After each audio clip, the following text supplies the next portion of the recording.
Hello. आज मैं art and culture वाली क्लास लूंगा और कला संस्कृति एक इम्पॉर्टेंट फेसेट है जीएस पेपर वन का। जैसे वर्ल्ड हिस्ट्री है उसी प्रकार कला एवं संस्कृति भी एक हिस्सा है जो कि जीएस पेपर वन में शामिल है और जिसमें आपको कला की विविध विविध विधाओं के बारे में प्रश्न आते हैं और उन प्रश्नों का उत्तर आपको लिखना बहुत जरूरी है। तो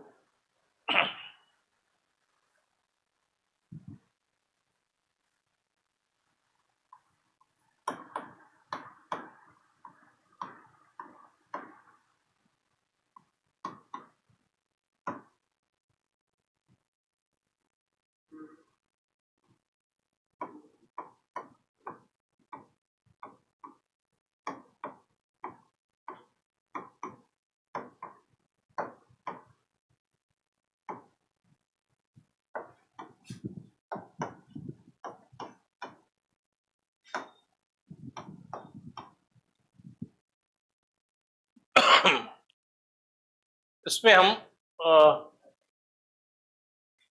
आगे की क्लासेस में टेम्पल आर्किटेक्चर और फिर डांस स्टाइल और बहुत सारी टॉपिक्स आपको मिलेंगे, लेकिन फिलहाल अभी हम इसको रिलेट करते हैं। बिहार मेंस में भी एक इम्पॉर्टेंट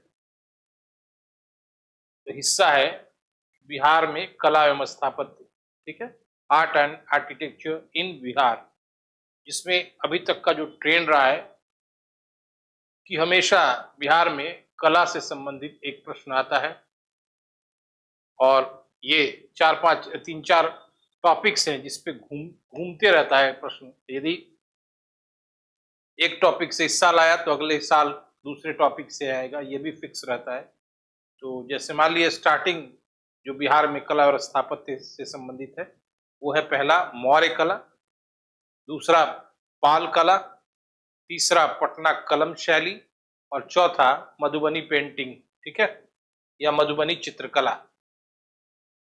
तो मौर्य कला और पाल कला सिर्फ बिहार के लिए रेलेवेंस नहीं है, बल्कि वो overall Indian history of art and architecture के लिए भी इम्पॉर्टेंट है। ऐसा नहीं कि पटना कलम और मधुबनी पेंटिंग का रेलेवेंस इंडियन हिस्टोरिकल एस्पेक्ट में नहीं है, लेकिन चूंकि मौर्य काल को मौर्यन आर्ट एंड आर्किटेक्चर को भारत का इंडियन हिस्ट्री का स्टार्टिंग इस संदर्भ में कि इसी कला से भारत में कला के क्षेत्र में एक स्टेबिलिटी की स्थापना हुई, एक स्थायित्व की स्थापना हुई।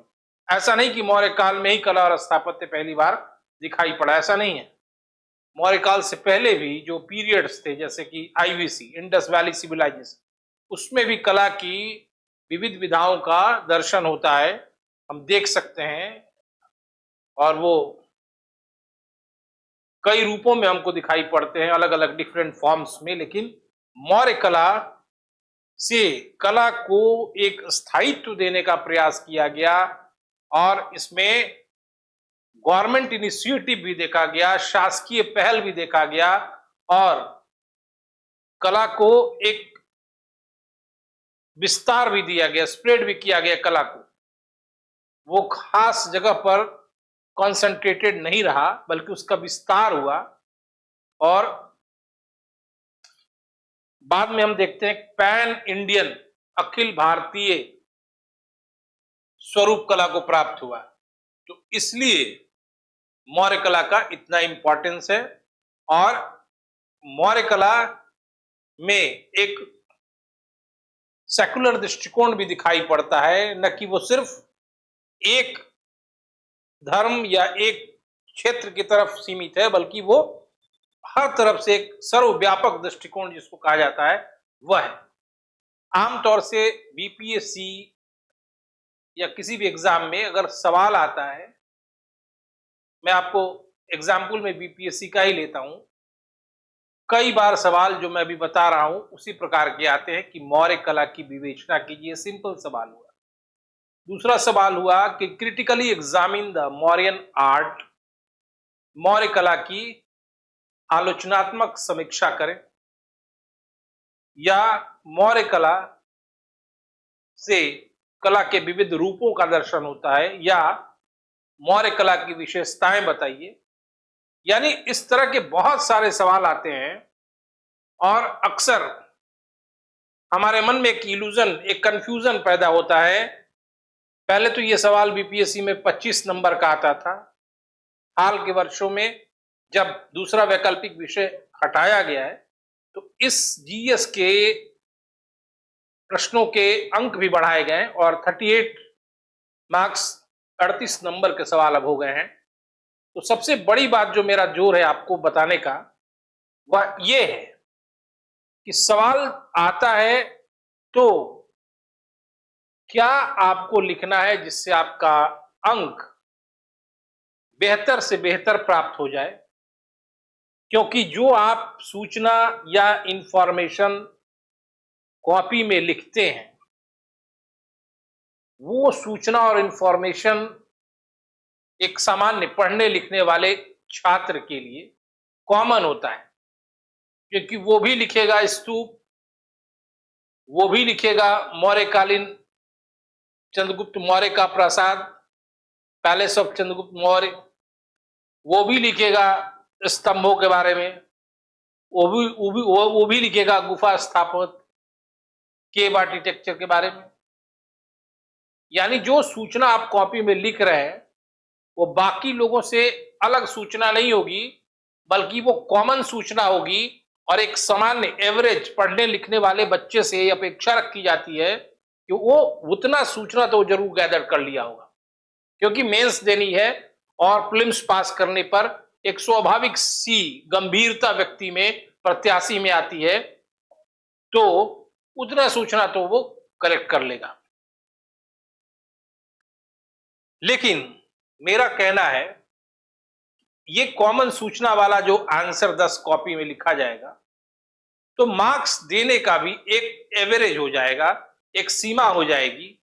यदि आप लीक से हटकर कुछ विशेष लिखते हैं और उसको कॉपी में एग्जामिनर देखता है तो यह स्वाभाविक प्रवृत्ति है कि आपके अंक बाकी लोगों के अंक से ज्यादा मिलेंगे, क्योंकि इससे आपने यह साबित किया कि you have your own imagination and you have your own expression about any topic. सिर्फ उन्हीं सूचनाओं को देख के एग्जामिनर को लगेगा कि आपने भी एक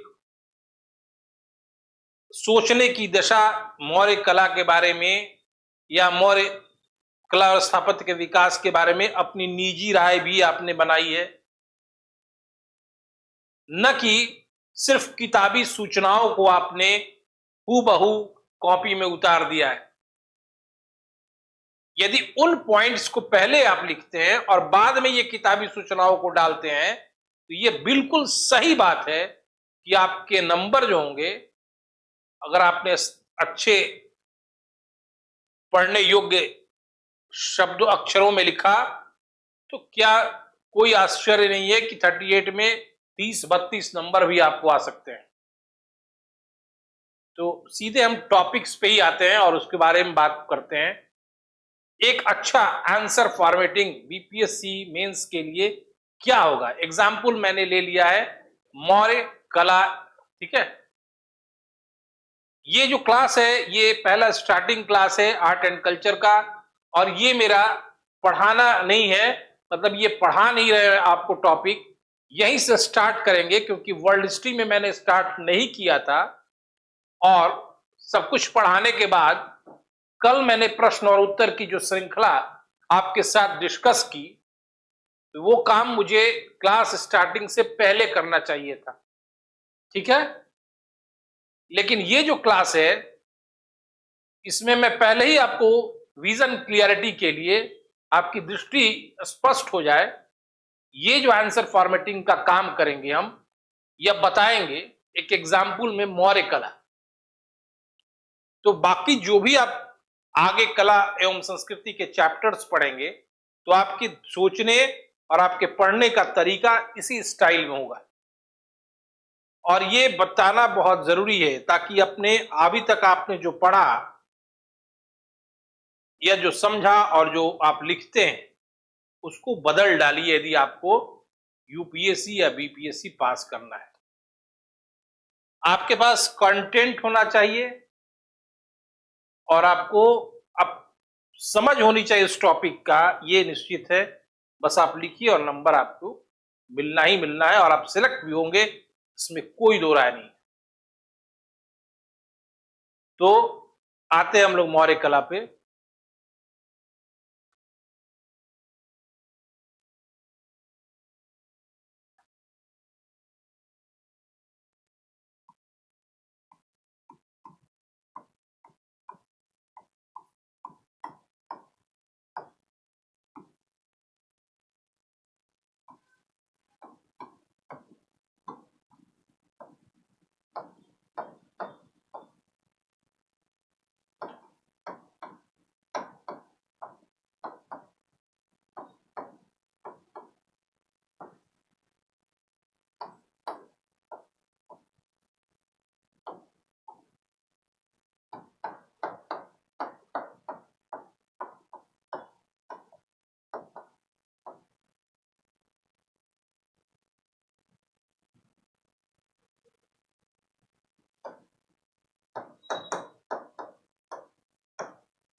देखिए, कभी भी मौर्य कला से संबंधित सवाल आए की विशेषताएं बताएं, आलोचनात्मक समीक्षा कीजिए, या मौर्य कला के बारे में आप क्या जानते हैं, ठीक है, या मौर्य कला से भारत में कला के विविध रूपों का दर्शन होता है, या मौर्यों ने कला एवं स्थापत्य के क्षेत्र में एक नवीन मानदंड प्रस्तुत किया, कुछ भी एक सवाल जो हो, तो सबसे पहले बेसिक इंफॉर्मेशन जानिए कि जो किताबों में इंफॉर्मेशन आप डायरेक्टली पढ़ते हैं, किसी भी किताब में दिया गया होगा, आप पढ़े होंगे कि मौर्य कला को दो रूपों में विभाजित किया गया है। पहला कोर्ट आर्ट और दूसरा फोक आर्ट। पहला जो है राजकीय कला या दरबारी कला और दूसरा लोक कला। राजकीय कला का मतलब जो सरकारी गवर्नमेंट के द्वारा स्थापित की जाए, और लोक कला का मतलब है पीपुल्स चॉइस, लोक रुचि के आधार पर कला की विकास। तो हम जब भी आंसर लिखते हैं तो दो चार लाइन इंट्रो देने के बाद या 5-6 लाइन सीधे हम इसको कला को दो रूपों में बांट देते हैं, दरबारी कला, लोक कला। फिर दरबारी कला के अंतर्गत हम पहला रेफरेंस देते हैं चंद्रगुप्त कालीन मौर्य राजप्रसाद, जिसको रॉयल पैलेस भी कह सकते हैं आप। उसके बारे में हम लिखते हैं, लिखना खराब नहीं है। उसके बाद आगे बढ़ते हैं, हम जो स्तंभ वगैरह मिले उसका रेफरेंस देते हैं। उसके बाद हम लिखते हैं मौर्यकालीन स्तंभों के बारे में, उस पर भी लिखते हैं हम। उसके बाद हम लिखते हैं स्तूप के बारे में, ठीक है। उसके बाद केव आर्किटेक्चर, गुफा स्थापत्य के बारे में भी लिखते हैं। इतना लिखने के बाद फिर कला को दूसरा रूप लोक रुचि, पीपुल्स चॉइस वाली कला के बारे में लिखते हैं, जिसमें हम बहुत सारा रेफरेंस देते हैं। यक्ष और एक यक्षिणी की प्रतिमा, दीदारगंज से जो प्राप्त हुई है यक्षिणी की प्रतिमा, उसका नाम चामर ग्राहिणी यक्षिणी रखा गया है। फिर दीदारगंज के अलावा भी कई जगह से, मथुरा के परखम ग्राम से यक्ष की मूर्ति मिली है, ठीक है। फिर मणिभद्र नाम दिया गया, वहां से भी मिली है यक्ष और यक्ष की प्रतिमा। लोहानीपुर से भी यक्ष की प्रतिमा, इस सारे का रेफरेंस हम देते हैं। फिर लास्ट में कंक्लूड करते हैं हम, और कंक्लूजन भी हमारा कोई विशेष फ्यूचरिस्टिक यानी भविष्योन्मुखी नहीं होता है। सामान्य कंक्लूजन एक दिमाग में हमारा आता है, उसको पैराग्राफ चेंज करके 2-4 लाइन कंक्लूड कर देते। मेरा कहना है ये जो आंसर राइटिंग का जो अप्रोच है वो गलत है। अभी जो मैंने आपको बताया मौर्य कला के बारे में कि दो कला का दो रूप, इंट्रो के बाद दो कला का दो रूप, एक कला हो गया दरबारी, दूसरा हो गया लोक कला। फिर दरबारी कला में जो बताएंगे हम महल के बारे में, स्तंभ के बारे में, स्तूप के बारे में, गुफा स्थापत्य के बारे में। फिर लोक रुचि कला को भी हम रेफरेंस देंगे, या फिर कंक्लूड कर देंगे। ये चीज आपको नहीं लिखना है, लिखना है लेकिन इनिशियल स्टेज में इसको अवॉइड करना है। ये इंफॉर्मेटिव चीज है जो एविडेंस के आधार पर मिला है, इसके बारे में बात ही नहीं करनी है शुरुआत में आपको, और बताना है पहले आपको कई पॉइंट्स में कि आखिर मौर्य कला क्यों विशिष्ट है, ठीक है, क्यों इसको सिलेबस में ऐड किया गया है।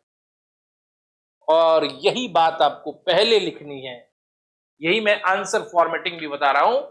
पॉइंट क्या है, 1 2 3 4 5, जो भी पॉइंट हो, अगर 10 पॉइंट लगे आपको तो 10 पॉइंट लिखिए, ठीक है।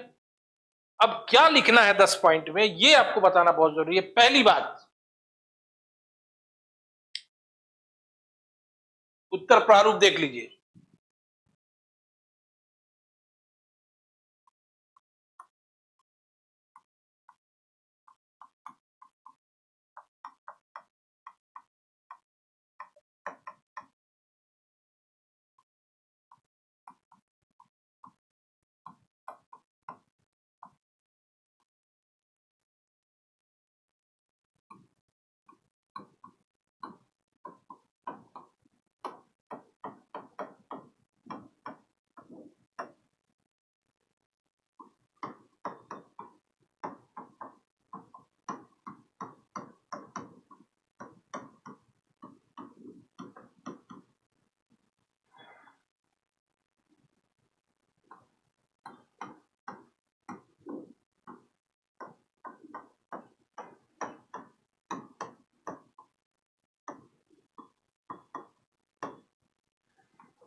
देखिए उत्तर प्रारूप,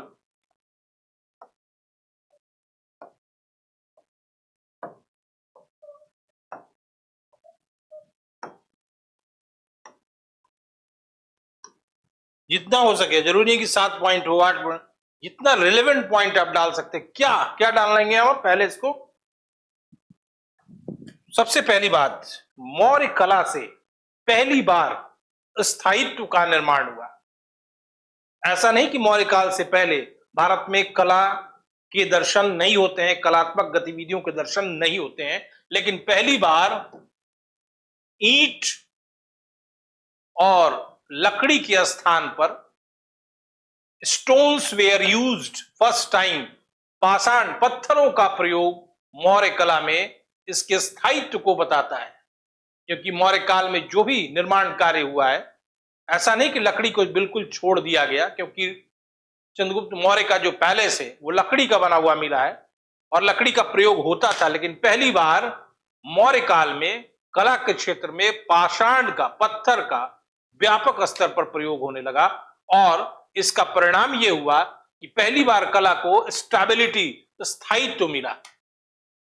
अन्यथा दूसरे वस्तुओं से जो कलात्मक निर्माण होता था, जैसे ईंट, जैसे लकड़ी, उससे कला स्थायित्व की स्थिति में नहीं होती थी। पहला पॉइंट लिखना है आपको। और जितना डिलीवर कर सकते हैं आप इसको कर सकते हैं, फालतू बात नहीं लिखना है, काम की बात लिखनी है, ठीक है। शब्दों की संख्या नहीं बढ़नी चाहिए। दूसरी बात, पहली बार कलात्मक गतिविधियों या कला की स्थापना के अंतर्गत शासकीय पहल और नियंत्रण को देखा जा सकता है। शासकीय पहल का मतलब गवर्नमेंट इनिशिएटिव, यानी मौर्यकाल में पहली बार स्पष्ट साक्ष्य, क्लियर एविडेंस मिलता है कि मौर्यकालीन शासकों ने विभिन्न निर्माण कार्यों को संपन्न किया। और एग्जाम्पल में हम चंद्रगुप्त मौर्य, ठीक है, अशोक को विशेष रूप से दर्शा सकते हैं, क्योंकि चंद्रगुप्त मौर्य ने जैसे विशाल राजप्रासाद का निर्माण कराया था, वैसे ही अशोक ने पूरे अखिल भारतीय स्तर पर पत्थरों के विशाल खंभों की स्थापना कराई और गुफा स्थापत्य के विकास में भी इसने योगदान दिया। और अशोक के बाद उसके पौत्र दशरथ ने भी इस निर्माण का, यानी कला के क्षेत्र में पहली बार शासकीय पहल, शासकीय प्रयास को देखा जा सकता है। अगला पॉइंट, मौर्य काल में ही पहली बार कला का अखिल भारतीय प्रसार कुछ सीमाओं तक देखा जा सकता है, क्योंकि अशोककालीन स्तंभ जो थे वो भारत के हर क्षेत्र में रेफरेंस देते हुए हम लिख देंगे, देहरादून के कालसी, शहबाजगढ़ी मानसेरा, महाराष्ट्र के सोपारा और गुजरात के गिरनार, और दक्षिण भारत में एर्रगुड्डी, जो भी आपको याद होगा वो लिखना है कि कुछ सीमाओं तक नहीं भी लिख सकते, लेकिन पूरा साउथ इंडिया में नहीं हुआ, लेकिन फिर भी अशोक के काल में कुछ सीमाओं तक अखिल भारतीय स्वरूप प्राप्त हुआ कला को। इसके पहले भारत में कला को अखिल भारतीय स्वरूप प्राप्त नहीं था। यह हुआ पहला पॉइंट। अगला पॉइंट, दूसरा लिखना है, मौर्यकालीन शासकीय प्रयासों के कारण कला के नवीन रूपों का भी विकास हुआ और सिर्फ कला निर्माण किसी एक विधा के तक सीमित नहीं रहा, और जिसका उदाहरण हम देख सकते हैं, गुफाओं को काट कर बनाए गए बराबर पहाड़ी पर वृक्षों के लिए आवास, यानी कला के अलग रूपों का भी विकास पहली बार मौर्य कला में ही देखा जा सकता है, और बाद के काल में ये प्रेरणा के तौर पर काम किया। एग्जाम्पल लिखेंगे आप, जो बाद में अजंता, बाघ, एलोरा, कार्ले की गुफाएं निर्मित की गई, और एक अनुमान है कि मौर्यकालीन गुफा स्थापत्य ने एक प्रेरणा का कार्य किया था इन गुफाओं के निर्माण, यानी गुफा स्थापत्य के निर्माण की पहली बार शुरुआत, और यह निरंतर रही कालांतर में। फिर अगला पॉइंट क्या लिखेंगे आप, इतना तो मैंने बताया। मौर्यकालीन कला एक धर्मनिरपेक्ष नहीं, मौर्यकालीन कला निर्माण या स्थापना एक धर्मनिरपेक्ष प्रयास के तौर पर देखा जा सकता है, एक सेकुलर एफर्ट के रूप में देखा जा सकता है। क्यों? क्योंकि शासकों ने सिर्फ ब्राह्मण या बौद्ध तक, ब्राह्मण या बौद्ध धर्म तक कला निर्माण को सीमित नहीं रखा, बल्कि हम देखते हैं, एग्जाम्पल देना है, आजीविकों को भी और जैन धर्म के भी संबंधित निर्माण कार्यों को संपन्न किया। ये आप आराम से देख सकते हैं, क्योंकि आपके पास एग्जाम्पल है चंद्रगुप्त मौर्य, जिसने संलेखना विधि से अपनी लीला, अपना शरीर समाप्त किया था, जो जैनों की एक मान्य विधि है। दूसरी बात, बिंदुसार आजीवक धर्म का अनुयायी था। तीसरी बात, अशोक का व्यक्तिगत धर्म बौद्ध था। ठीक है, ऐसे रेफरेंस आप देंगे तो कैसे लगेगा? मौर्य काल का जो कला है वो किसी धर्म या सांप्रदायिक आधार नहीं रखता, बल्कि एक धर्मनिरपेक्ष आधार रखता है। ठीक है। इसके अलावा मौर्यकालीन कला में मौर्यकालीन कला निर्माण के अंतर्गत, कला स्थापत्य के विकास के अंतर्गत एक सर्वव्यापकता दिखती है। सर्वव्यापकता के बदले आप दूसरा वर्ड भी यूज कर सकते हैं, यानी हमारे कहने का तात्पर्य इस पॉइंट में कि मौर्य काल में एक और शासकीय प्रयास और रुचि के हिसाब से निर्माण कार्य हो रहा है, जैसे स्तंभ हुए, बराबर गुफा हुआ, ठीक है, मौर्यकालीन प्रासाद चंद्रगुप्त का, ये शासकीय रुचि और पहल से बन रहे हैं, लेकिन साथ साथ कला में लोक रुचि को भी वैल्यू दिया जा रहा है, यानी आम जनमानस की इच्छाओं को भी कला के द्वारा प्रदर्शित किया गया, जैसे यक्ष और यक्षिणी की प्रतिमा, ठीक है, दो नग्न जैन तीर्थंकरों की प्रतिमा, ये एग्जाम्पल देना है। फिर क्या लिखना है मौर्य काल में? मौर्य काल ने बाद के काल के लिए एक प्रेरणा का कार्य, बाद के काल के कला एवं स्थापत्य के विकास के लिए एक प्रेरणा का भी कार्य किया, यानी एक दृष्टि से मौर्य काल को कला के क्षेत्र में एक शास्त्रीय कला की संज्ञा देनी यथोचित अनुचित नहीं होगी, ठीक है। क्यों? क्योंकि उसके बाद से भारत में कला क्षेत्र में पाषाण का भरपूर प्रयोग शुरू हुआ, और इस जो मौर्यकालीन कला के अंतर्गत आरंभिक निर्माण किया गया, वो बाद के काल में और उसका रूप विस्तृत होते गया। जैसे स्तूप देखेंगे आप, शुंग काल में, सातवाहन काल में स्तूपों का भी परिवर्धन हुआ, किसी ने वेदिका बना दी, रेलिंग बना दी, किसी ने उसको ऊंचा करा दिया, किसी ने चबूतरे को और चौड़ा कर, यानी जो मौर्य काल में कला स्थापित हुए कला रूप, वो बाद में परिवर्धित हुए, यानी मौर्य काल एक कला के क्षेत्र में एक शास्त्रीय, एक क्लासिक एग्जाम्पल को प्रस्तुत करता है, ठीक है। अगला जो भी लिखना चाहें रेलेवेंट लिखना पड़ेगा। क्या लिखेंगे आप? मौर्य काल में क्या लिखेंगे? मौर्य काल में जो कला निर्माण कार्य हुआ, उसके अंतर्गत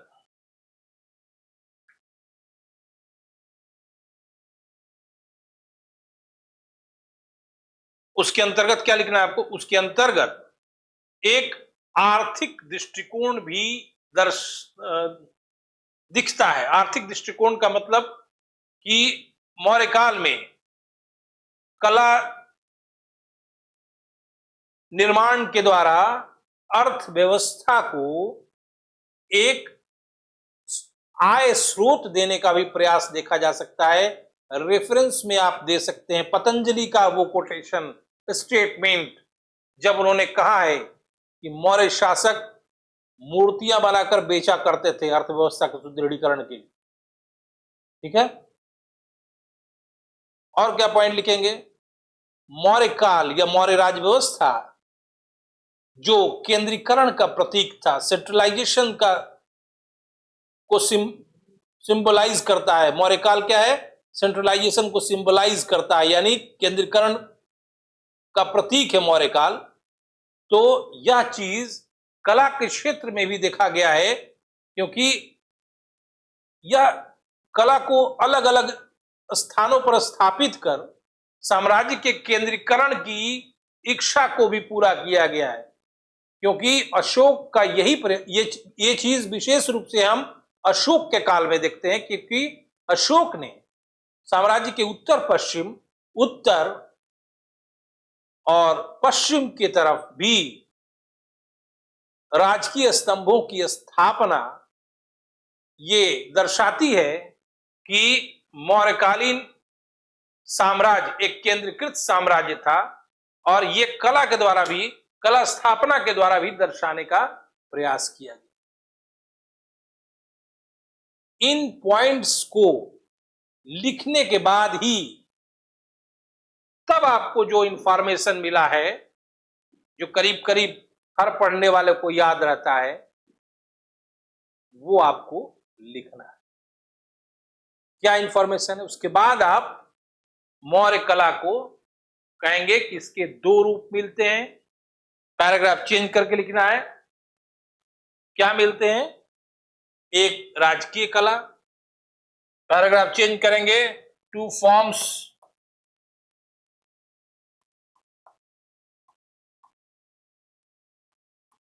पहला कोर्ट आर्ट, कभी भी नंबर नहीं देना है कॉपी में, 1 2 3 कभी नहीं देना है। दूसरा फोक आर्ट,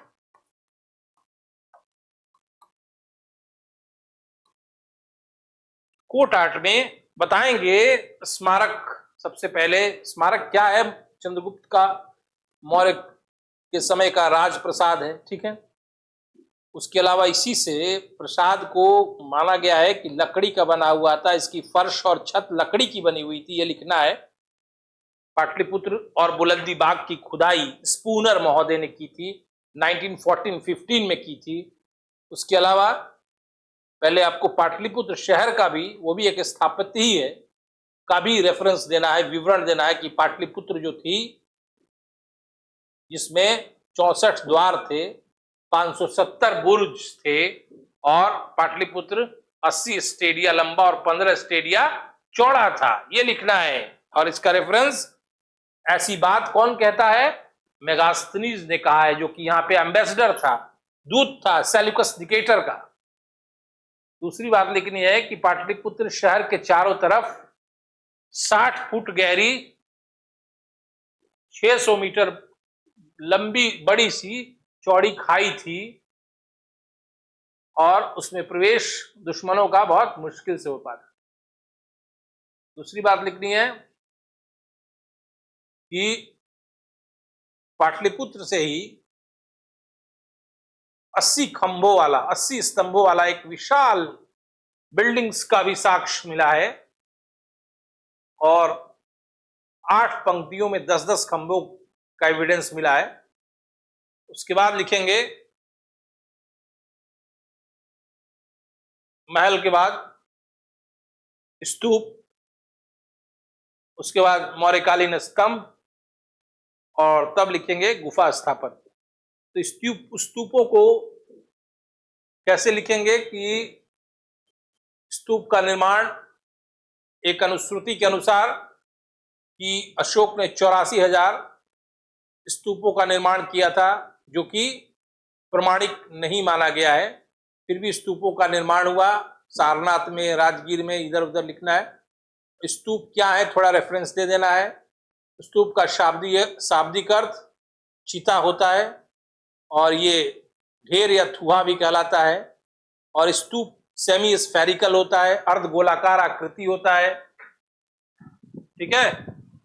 ये मैं जब आर्ट एंड कल्चर पढ़ाऊंगा तो उसमें आपको स्ट्रक्चर बताऊंगा पार्ट वाइज, इसलिए मैं ऐसे ही बता दे रहा हूं।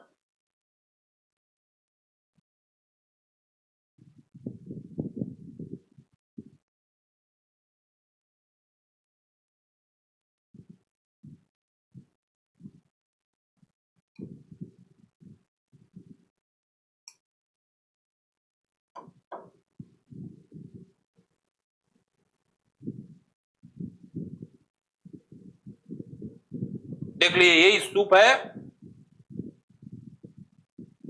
ठीक है। बाद में स्तूपों का निर्माण के लिए एक चबूतरे का भी निर्माण होने लगा, रेलिंग्स बनने लगे स्तूप के चारों ओर, जैसे मंदिरों में प्रदक्षिणा पथ कहलाता है, वैसे स्तूपों के रेलिंग्स को वेदिका कहा गया। तो स्तूपों के परिवर्धन का काल, मॉडिफिकेशन का काल सुंगा डायनेस्टी में हुआ, यह भी आप लिख देंगे, ठीक है। स्तूपों के निर्माण के बाद आप लिखेंगे क्या आया उसके स्तूपों के निर्माण के बाद, जो अशोककालीन पिलर है, जिसको कहते हैं हम लोग, अभिलेख विज्ञान को कहते हैं इपिग्राफी, और ये जो अभिलेख हैं, इंस्क्रिप्शंस जो हैं,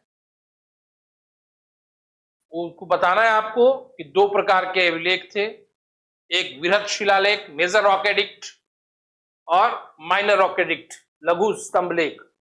वैसे होते तो चार हैं, लेकिन उतना डिटेल आपको बताने की जरूरत नहीं है, नहीं तो ऐसे अगर देखा जाए डिवीजन तो पहला वृहत शिलालेख, फिर लघु शिलालेख, फिर वृहत स्तंभ लेख, फिर लघु स्तंभ लेख, ऐसे होता है। लेकिन इतनी डिटेल जीएस के लिए रिक्वायर्ड नहीं है, तो आप सीधे लिखेंगे दो प्रकार के शिलालेख, एक वृहत शिलालेख, एक लघु शिलालेख। वृहत शिलालेखों की प्राप्ति भारत के 8 जगहों से हुई है। अगर मौका है, समय है, जगह है तो बता दीजिएगा। मानसेहरा, शाहबाजगढ़ी, कालसी, गिरनार, सुपारा, एरगुड्डी, ठीक है। अब इसके बाद आगे मत बढ़िए कि लगेगा बताने की कौन सा अभिलेख किस भाषा किस लिपि में, नहीं बढ़ना है, ठीक है, क्योंकि जीएस की एक सीमा है, एक लिमिटेशन है। और अभिलेखों का क्या प्रयोजन है, एक लाइन लिखना जरूरी है कि इसके द्वारा राजकीय लघु स्तंभ लेखों को, राजकीय आदेशों को संकलित किया गया इन लघु स्तंभ लेखों में। लेकिन बृहद शिलालेखों मेजर रॉक एडिक्ट्स में देवताओं का प्रिय अशोक विभिन्न प्रकार के निर्देश देता है, जिसमें सबसे इंपॉर्टेंट निर्देश वो 12वें शिलालेख में देता है। आप लिखिएगा मत, डिटेल लंबा हो जाएगा। जिसमें वो 12वें शिलालेख, जिसमें वह सभी संप्रदायों में सार वृद्धि की बात करता है और ये कहता है कि एक संप्रदाय वाले दूसरे संप्रदाय की आलोचना न करें, क्योंकि ऐसा करने से वे अपने ही संप्रदाय की हानि करते हैं। इसको कहते हैं बौद्ध भाषा में वचोगुति का नियम, ठीक है। फिर 13वें शिलालेख में कलिंग में हुए भीषण नरसंहार से अशोक की आत्मा के द्रवित होने की बात कही गई है और देवताओं का प्रिय राजा उसके बाद युद्ध भेरी की नीति छोड़कर धर्म की नीति को अपनाता है, ये लिखना है। उसके बाद आप आएंगे गुफा स्थापत्य, केव आर्किटेक्चर आपको बताना है, समय रहे और अगर याद है आपको तो बराबर के गुफाओं का कुछ डिटेल बता देना है कि गुफा की जो छत थी बिल्कुल साइन पॉलिश थी, मतलब चमकीली पॉलिश थी उसमें, और आज भी वो चमक बरकरार है, जो वास्तुकला की स्पेशल स्किल को बताता है, विशेष हुनर को बताता है। और इसमें आप लिख दीजिए 2-4 गुफा का जो नाम है, सुदामा गुफा, लोमस ऋषि की गुफा, कर्ण चौपर, ठीक है, और विश्व झोपड़ी, ठीक है। इसको लिखने के बाद ये भी लिखना है आपको कि इन गुफाओं में भिक्षुओं के निवास के लिए कमरों की भी व्यवस्था थी और आगे चलकर इसी कला से कालांतर में बौद्ध विहार भी स्थापित हुए, जिन्हें बाद के कालों में बखूबी देखा जा सकता है, ठीक है। उसके बाद आइए कला के जन रुचि, फोक आर्ट, लोक रुचि के बारे में, जिसमें आपको बताना है कि मिट्टी की मूर्तियों से और पत्थर से विविध प्रकार की मृण मूर्तियों का निर्माण मौर्य काल की लोक कला के ज्वलंत उदाहरण है, सर्वश्रेष्ठ उदाहरण है। और इनमें से कई मूर्तियों को आज कलकत्ता संग्रहालय, बर्मिंघम संग्रहालय में दर्शनार्थ रखा गया है।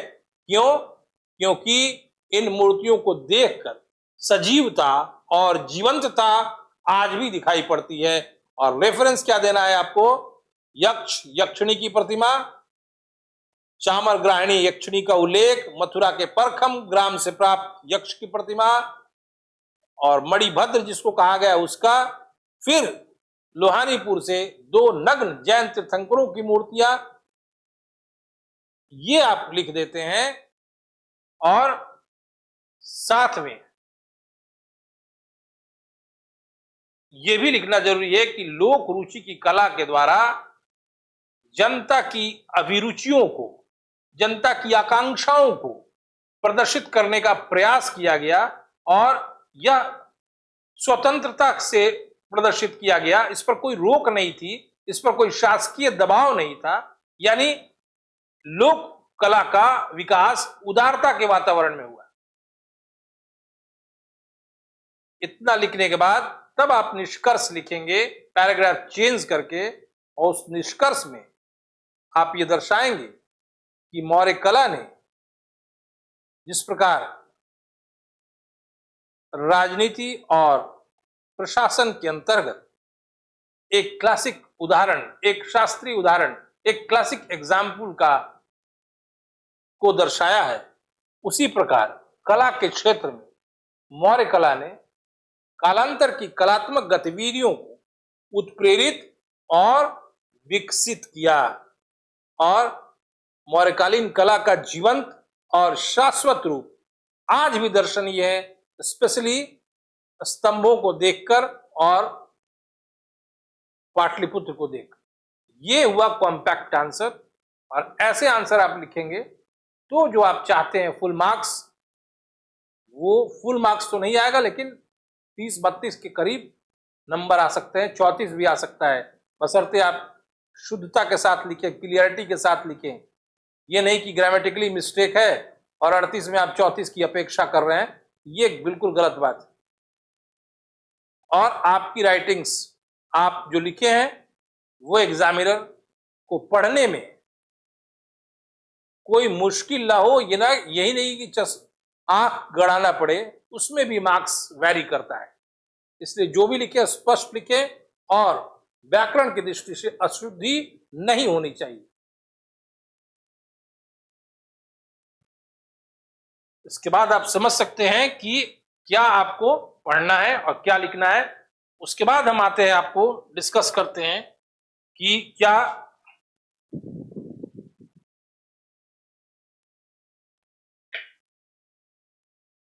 कल से आर्ट एंड आर्किटेक्चर का चैप्टर शुरू होगा, जिसमें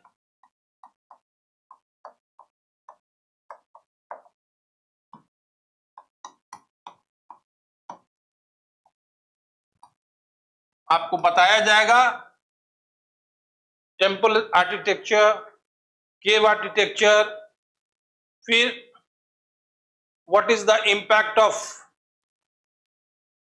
फॉरेन आर्ट स्टाइल, विदेशी कला शैली का क्या प्रभाव पड़ा। उसके अलावा कुछ कला आर्ट एंड कल्चर के टॉपिक्स ऐसे हैं जो पढ़ाया नहीं जाएगा, बल्कि आपको सीधे रिटन मटेरियल दे दिया जाएगा या फिर आपको क्लास में लिखवा दिया जाएगा, और वो सिर्फ मेमोराइज करने वाली बात है, वो सिर्फ पीटी का इंफॉर्मेशन है, उससे मेंस से कोई वास्ता नहीं है। ठीक है ना, किस स्टेट में कौन सा डांस स्टाइल है, ये मेंस में नहीं पूछा जा सकता है। मेंस में जो पूछा जाएगा वो आपको पूरा का पूरा पढ़ाया जाएगा, और कुछ लिस्टिंग जो वाला जो सूची है वो आपको प्रोवाइड कर देंगे हम कंटेंट के तौर पे, नोट्स के तौर पे। लेकिन कल से हम आपको आर्ट एंड आर्किटेक्चर की क्लास लेंगे, और कोशिश कीजिएगा जो मैंने फॉर्मेट बताया अभी आपको, आंसर फॉर्मेटिंग, एग्जाम्पल में मौर्यन आर्ट एंड आर्किटेक्चर को उदाहरण लिया मैंने, इसको आप फॉलो कीजिएगा। ठीक है, इसको फॉलो नहीं करना है, मतलब इसी स्टाइल से कला एवं स्थापत्य के प्रश्नों को, विषय को, टॉपिक को आप समझिए और उसी दिशा में पढ़िए, जो पढ़ाया जा रहा है उसी दिशा में लिखिए। क्यों? क्योंकि आपको पता है या तो 250 वर्ड में सवाल आएंगे या 150 वर्ड। तो ऐसा आपको कॉन्सेप्ट क्लियर होना चाहिए कि अगर 150 वर्ड में भी अगर आता है और बड़ा टॉपिक है, तो कोशिश आपके पास ये होनी चाहिए कि 150 वर्ड में उन सारी बातों को रख दीजिए। और अगर 250 में आए तो वेरी गुड, आप उसको लिख सकते हैं। और अनर्गल बात लिखने से बचना चाहिए। जरूरी नहीं है कि प्रीलिम्स के सारे इंफॉर्मेशन आप मेंस के आंसर में डालिए, इससे नंबर नहीं आता है, बल्कि जो मैंने स्टाइल बताया इसी से आता है। ठीक है, ओके, थैंक यू।